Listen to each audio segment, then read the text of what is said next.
Hi అండి, welcome back to my channel Mohana's info. ఈరోజు నేను చేపల పులుసు చేసి చూపిద్దాం అనుకుంటున్నాను.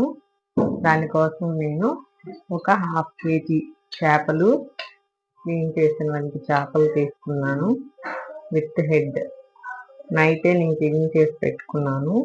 సో ఇప్పుడు ఈ చేపలతో నేను చేపల పులుసు అయితే చేస్తాను. ఇంకా లేట్ చేయకుండా కర్రీ ఎలా ప్రిపేర్ చేయాలో మీకు చూపించేస్తాను. ఈ వీడియో కనుక మీకు నచ్చినట్టయితే తప్పకుండా లైక్ చేయండి. అలాగే ఇంకా ఎవరైనా సబ్స్క్రైబ్ చేసుకోకపోతే అందరూ సబ్స్క్రైబ్ చేసుకొని సపోర్ట్ చేయండి. ఇప్పుడు ఈ చేపల పులుసు ట్రెడిషనల్ స్టైల్లో ఈజీగా ఎలా చేసుకోవాలో నేను మీకు చూపిస్తాను. ఈ రెసిపీ తయారు చేయడానికి కావలసిన ఇంగ్రీడియంట్స్: ఒక పెద్ద సైజు టమాటో, గుప్పెడు కొత్తిమీర, గుప్పెడు పుదీనా తరుగు, 2 రెమ్మల కరివేపాకు, 7 నుంచి 8 పెద్ద పచ్చిమిర్చి చీలికలుగా కట్ చేసుకొని పెట్టుకొని, అలాగే చింతపండు 50 గ్రాముల గుజ్జు తీసుకొని పెట్టుకోవాలి. అలాగే 2 మీడియం సైజు ఉల్లిపాయలు తరిగి పెట్టుకోవాలి. శుభ్రం చేసినటువంటి చేప ముక్కలు. ముందుగా స్టవ్ మీద ప్యాన్ పెట్టుకొని ఒక 100 గ్రాముల వరకు నూనెని యాడ్ చేసుకొని, దానిలో కట్ చేసుకున్నటువంటి ఉల్లిపాయ ముక్కల్ని కూడా యాడ్ చేసుకొని బాగా సాఫ్ట్గా అయ్యేంత వరకు వేయించుకోవాలి. ఇవి వేగిన తర్వాత ఇందులోనే పచ్చిమిర్చి ముక్కల్ని, కరివేపాకు తరుగుని, అలాగే కొత్తిమీర తరుగుని, 1 స్పూన్ పుదీనా తరుగు 1 స్పూన్ యాడ్ చేసుకొని మొత్తం కలిసేలాగా మిక్స్ చేసుకోవాలి. మిక్స్ చేసిన తర్వాత మూత పెట్టి 2 నిమిషాల పాటు మగ్గనివ్వాలి. మరొక 2 నిమిషాల తర్వాత మరలా మూత తీసి మొత్తం కలుపుకొని ఇందులోనే 2 స్పూన్ల అల్లం వెల్లుల్లి ముద్దను కూడా యాడ్ చేసుకొని మొత్తం మిక్స్ చేసుకొని పచ్చివాసన పోయేంత వరకు వేయించుకోవాలి. ఇలా వేయించుకున్న తర్వాత మరొకసారి మొత్తం కలుపుకొని ఇందులో 1 స్పూను పసుపు, 1.5 spoon red chilli powder, 1 spoon sambar కారం కూడా యాడ్ చేసుకొని, రుచికి తగినంత ఉప్పును కూడా యాడ్ చేసుకొని మొత్తం కలిసేలాగా బాగా మిక్స్ చేసుకోవాలి. తర్వాత కట్ చేసుకున్నటువంటి టమాటా ముక్కలను కూడా యాడ్ చేసుకొని మళ్ళీ ఒకసారి మొత్తం తిప్పుకుంటూ బాగా కలుపుకొని టమాటా ముక్కలు మెత్తగా అయ్యేంత వరకు 2 నిమిషాల పాటు మగ్గనివ్వాలి. తర్వాత మూత తీసి ఇలా స్మాష్ చేసుకుంటూ టమాటా ముక్కల్ని గరిటెతో బాగా కలుపుకోవాలి. ఇందులోనే మనము గుజ్జు తీసుకొని పెట్టుకున్నటువంటి చింతపండు గుజ్జుని 350 ml 300 ml వాటర్ వరకు కలుపుకొని పోసుకొని చక్కగా మొత్తం కలిసేలాగా తిప్పుకోవాలి.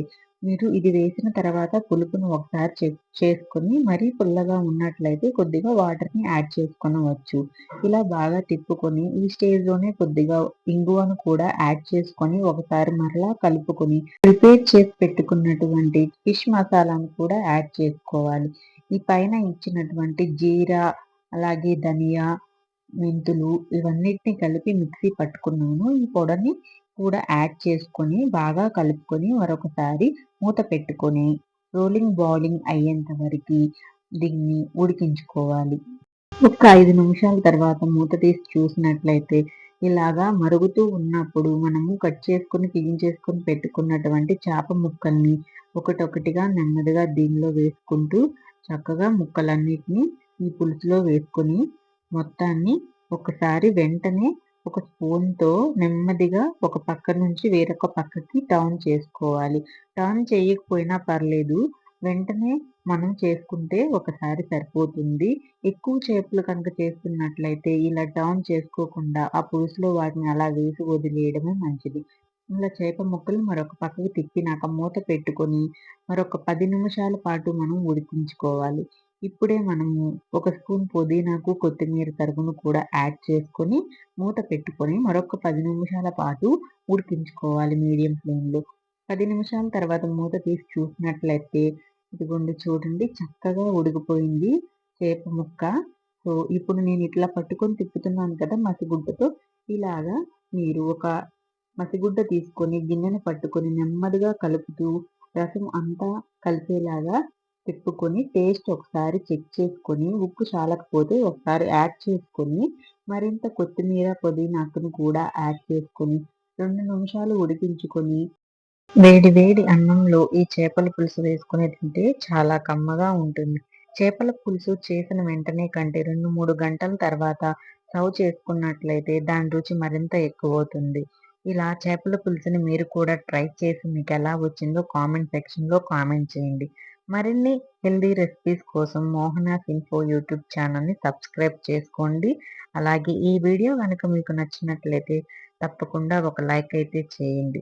ఎంతో రుచికరమైన ఈ చేపల కూరని మీరు ఇంట్లో ట్రై చేసి తప్పకుండా మీ ఫీడ్‌బ్యాక్‌ని కామెంట్ సెక్షన్‌లో నాతోటి షేర్ చేసుకోండి. ఏ చేపనైనా సరే ఈ స్టైల్‌లో చేశారంటే ఎవరైనా సరే వావ్ అనాల్సిందే. అంత టేస్ట్‌గా ఉంటుంది. సో, మళ్ళీ వీడియోతో మిమ్మల్ని కలుస్తాను. అంతవరకి బాయ్.